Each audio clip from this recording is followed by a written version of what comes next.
pusa-pusa po sa loob.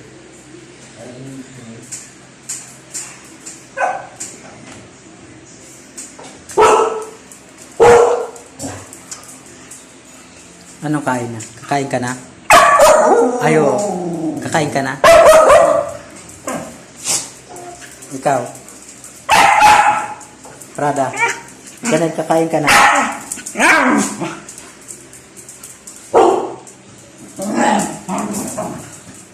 Maingay. Maingay ha?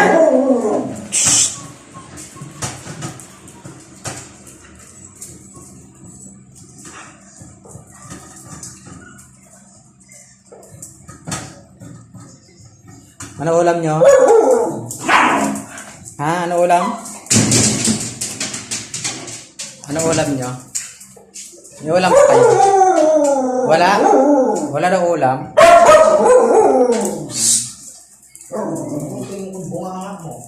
Baka. Ano ulam mo?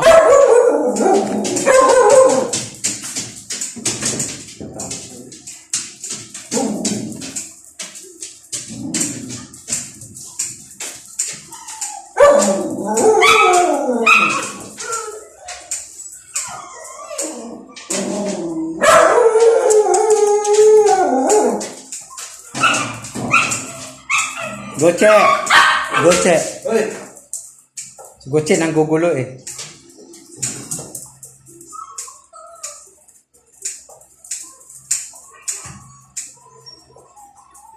Maingay. Oh, si Goche! Talaga naman. Goche, bakit ganyan ang ulo mo? Hindi ka nakikinig. Mag-antay.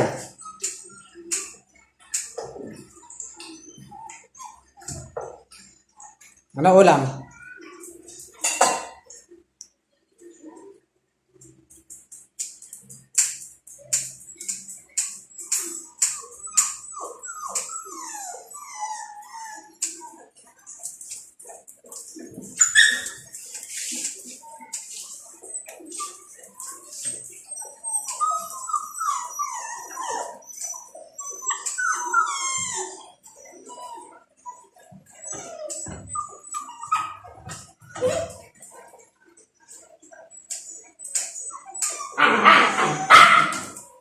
Sandali. Taal, ano ulam mo? Taal. Mukhang. Uy.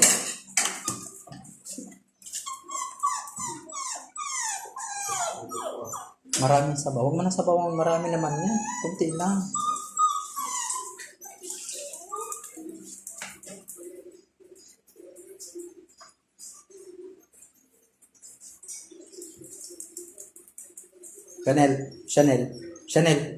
Chanel.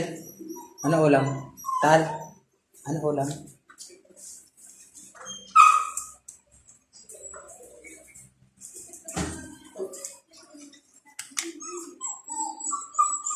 Nakantay.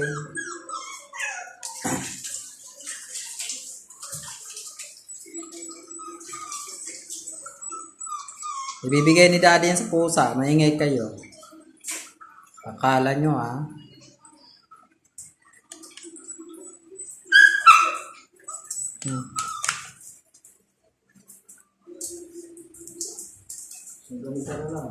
Ha? Masarap sila. Ang dami mo naman siguro maglagay.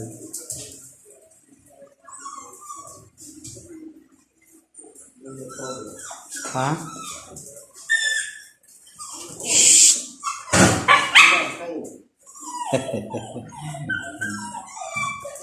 Wala ko maskas.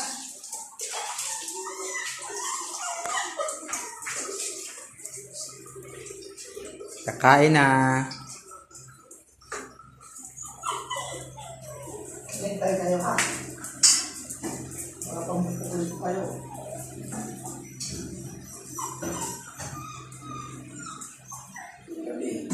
Ay!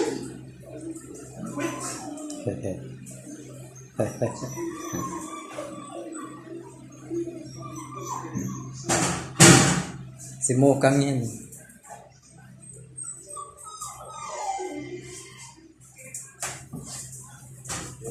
Aray. Kakalbiruhin ko mo. Yan guys, mga madam. Mahaba talaga yung pasensya sa mga yan. Baka ngayong taon na to, hanap na kami ng lipatan, medyo malawak. May bahay kami sa Pasay, papagawa namin. Kaso wala pa kaming budget. Sana guys, matulungan nyo naman kami para mailipat namin to. Pagawa ko yung bahay namin sa Pasay. Maliit lang pero at least sarili na namin. Hindi kami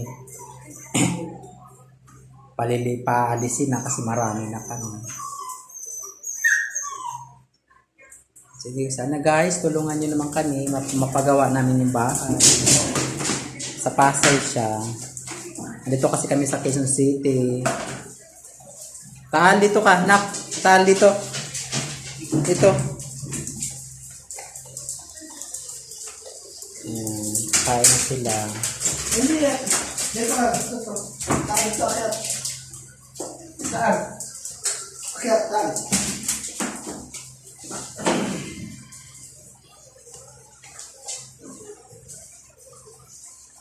Ayan, tatay nila yan. Ito, sa taan. Ayan ang tatay guys nila. Oh.